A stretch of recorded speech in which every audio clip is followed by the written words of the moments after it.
with Jamin from the blue team and Chris from the silver team.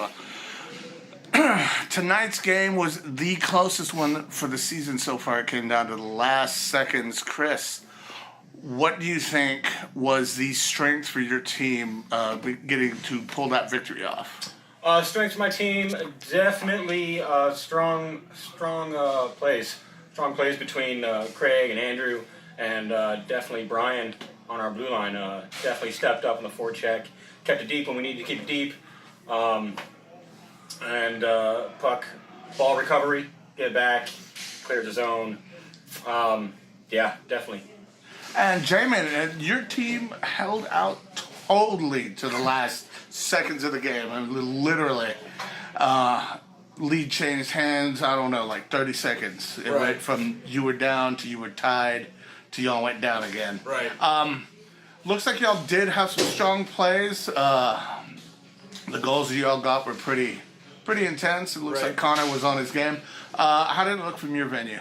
I'm back in net, obviously, but from where I saw, they were getting a lot of pressure, and they just did a good job. But once they got in the zone, maintaining pressure in the zone, did pretty good at that. There were a few turnovers. We'd get a little bit too much pressure, and then a turnover here, turnover there. It'd end up in an odd man rush the other way.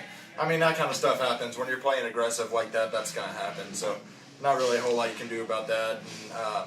And, silver team, a lot of the odd man rushes were Andrew and Craig, and that's a pretty tough duo to go up against. So they put it on us tonight, but I felt like we held pretty good games.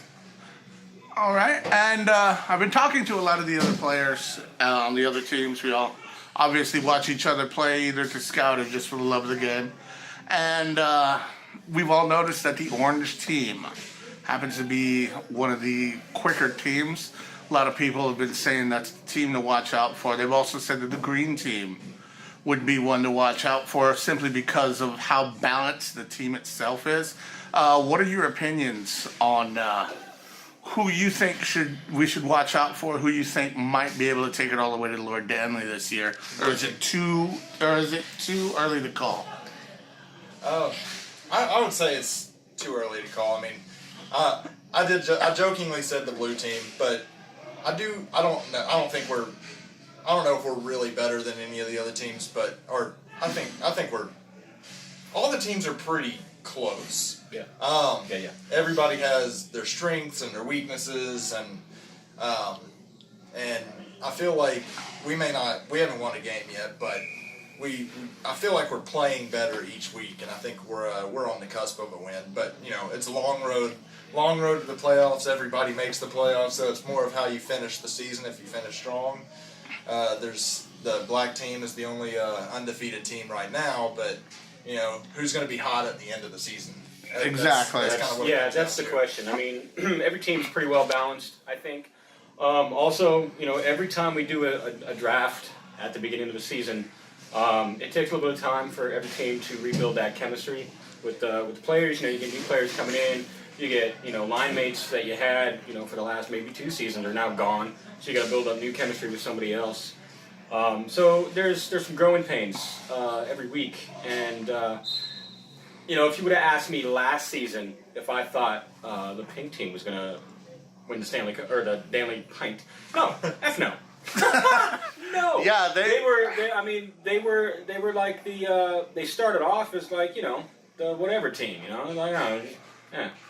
Go be on the pink team. Yeah, they kind of came out of left field last season. It was pretty crazy. That's the way the game goes, man. I mean, every team's got a shot every season. Like Jamin said, every team makes the playoffs. So that's some can look at that as like a handicap. Some can look at it as a like this guy. As a hindrance, a handicap, or someone can look at it as a benefit. Regardless, every team makes it. Any team can win it. So. All right, and the team names, the Silver Foxes. Is there a story behind that, or is that just something y'all picked out of a hat? It was the first name suggested, and I don't think anybody else wanted to take the time to come up with something else. So they were just like, I like foxes. I came up with like 9. Everybody shot them down. Then they decided on foxes, and I was like, but I got one more. And they were like, no, we're foxes. And I was like, all right, foxy fox. All right, and the Blue Wave? We all kind of threw out some names. We ended up taking a vote, and Blue Wave won out 3-2 over another name. The blue-footed boobies was the other name, but which is a bird. It's a bird if you don't know. Yeah, it was pretty much just a vote. All right. Well, I thank you both for your time. You had a good, like I said, it was the tightest game so far this season. And we look forward to seeing the highlights. And we'll see y'all next week. See what y'all can do. This has been Jamin from the Blue Wave and Crispy from the Silver Foxes.